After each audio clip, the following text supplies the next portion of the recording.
Everyone, kamusta po kayong lahat? So magtagalog tayo dahil Tagalog tayo, no? Pwede rin magbisaya dahil Bisaya po ako, ano? Ayun mga brothers and sisters, no?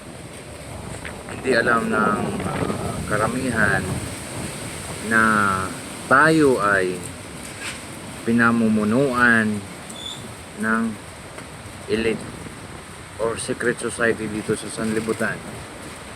Kaya po may mga leader po tayo na mga urap at magnanakaw, no, sa gobyerno. Yung iba nahawaan na lang dahil gusto rin magkapera. Alam nyo ba na talagang mangyayari yan dahil sila ay kontrolado ng grupong ito. Kaya nilang nakawan ang taong bayan, ang mga taxes natin, pinakinabangan nila. Wala talaga silang malasakit at pakialam sa ating mamamayan, lalo na dito sa Pilipinas, no? Sila ay nagkakamkam ng salapi at ng kayamanan na nagmula sa taong bayan, at sila ay walang pakialam kung ano man mangyari sa ating mga netizens dito sa bansa natin. Basta ang alam lang nila, makapaglikom sila ng malaking pera para pagdating ng sakuna at paghatol ng Diyos, akala nila maliligtas sila sa kanilang mga bunker, makakatakas sila sa kapangyarihan ng Diyos. Yun ang malaking pagkakamali nila. Dahil walang sino man makapangyarihang tao dito sa sanlibutan na makakatakas sa kahatulan ng Diyos.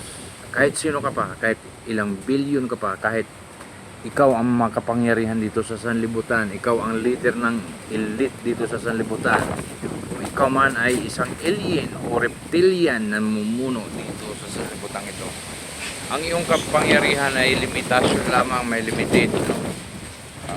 May limitasyon ang iyong kapangyarihan. So you are not supreme, powerful in this world and in the universe. God through Jesus Christ is the powerful and the author of our life and our riches in this world. These worldly things or worldly wealth ay walang pakinabang, no? Walang pakinabang lahat kung ano pa mayroon kang naiipon dito sa sanlibutan, dahil nanakawin lang yan ng mga magnanakaw na yan, lalo na yung sa government natin ngayon na walang kakwenta-kwenta. Wala silang pakialam sa ating mga mamamayan kasi gusto nga nila tayo mamamatay. Hindi nyo ba alam na ang grupo ng mga elite na ito ay gusto nila magbawas ng mga tao dito sa sanlibutan? Kaya ang iba dyan ay cannibal, no? Yung mga batang nawawala, kinikidnap, ay kinakain nila at niluluto nila, no? Yung iba dyan ay ginagamit nila sa kanilang pagpaganda sa kultis dahil feeling nila pag ginamit nila ang mga organs na galing sa mga bata ay mananatili silang bata at hindi sila tatanda. Yun ang pagkakamali ng mga buang at mga hayop na demonyong ito, no? Yan ang ginagawa nila, mga brothers and sisters. So kailangan natin mapagmatsyag tayo sa ating paligid, dahil hindi natin alam kung sino ang ating kakampi at kalaban dito sa sanlibutan. Ngunit isa lang ang alam kong kakampi natin, ang Diyos sa pamamagitan ni Kristo na ating Panginoon. Siya lamang yung ating tagapagligtas at ang ating pag-asa sa ating buhay, dahil lahat tayo ay mawawala dito sa sanlibutan ito.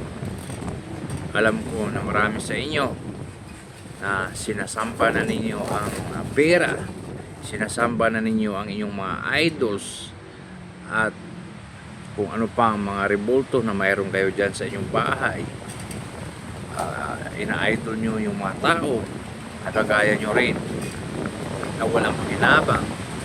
Mahalin kayo sa bato, sa mariputo, sa kahoy, sa saminto. Yun ay kalapastangan sa Diyos. Yun ang lagi natin tandaan, na ang Diyos ay hindi katulad ng iniisip nyo. Dahil ang Diyos ay Siya ang makapangyarihan. Siya ang may lalang sa lahat ng mga bagay sa kalangitan at kalupaan at sa ating lahat. Kaya ang mga napuposes ni Satanas, ang nauuto ni Satanas, ay magsasuffer habang buhay sa impyerno.